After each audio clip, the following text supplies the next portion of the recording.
नमस्कार दोस्तों, जय माता दी। स्वागत है आपके अपने भक्ति जीवन चैनल में, जहां हर सांस में बसती है माँ दुर्गा की भक्ति। भक्ति जीवन के आज के अध्याय में जानेंगे क्यों एक साधारण साधक को अपनी वेशभूषा बदलनी पड़ती है। दो बहुत गहरे प्रश्नों का उत्तर भी जानेंगे कि क्यों एक साधक को वेशभूषा बदलनी पड़ती है और क्या सच में शास्त्रों में इसके कोई प्रमाण मिलते हैं। और हाँ दोस्तों, अगर किसी विषय को गहराई से समझना है तो आपकी एकाग्रता और हमारी मेहनत दोनों का होना बहुत जरूरी है।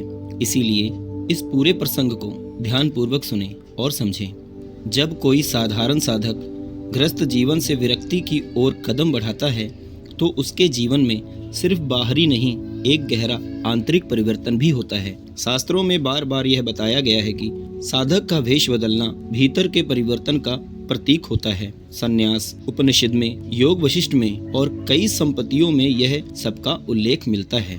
जब साधक संसार की पहचान छोड़ देता है तो वह अपनी पुरानी पहचान को भी त्याग देता है। इसी कारण संन्यास आश्रम में प्रवेश करते समय भिक्षु के वस्त्र, मुद्रा और रूप भी बदल दिए जाते हैं। यह वेशभूषा बदलना किसी दिखावे के लिए नहीं, बल्कि साधक को हर पल यह याद दिलाने के लिए है कि अब उसकी यात्रा अंदर की ओर है, ना कि बाहर की ओर।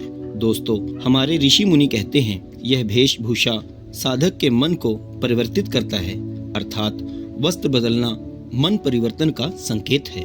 भगवान बुद्ध ने भी गृहस्थ जीवन त्याग कर अपने बाल कटवाए और वस्त्र बदले ताकि मन दृढ़ रहे कि अब मेरा मार्ग अलग है दुनिया के मार्ग से।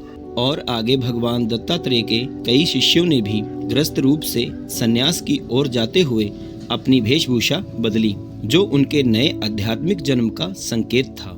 लेकिन हर साधक को ध्यान रहे, शास्त्र ये भी कहते हैं कि केवल वेश बदल लेने से कोई साधु नहीं बनता।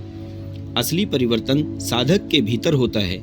वस्त्र तो सिर्फ उस परिवर्तन की एक याद होती है।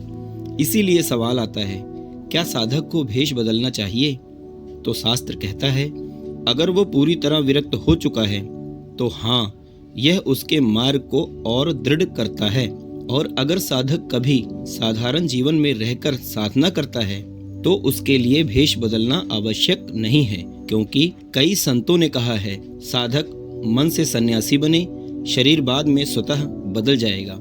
अंत में इस सारे प्रसंग का यही निष्कर्ष निकलता है कि वेश बदलना परंपरा का हिस्सा जरूर है, लेकिन उसका भी गहरा अर्थ है।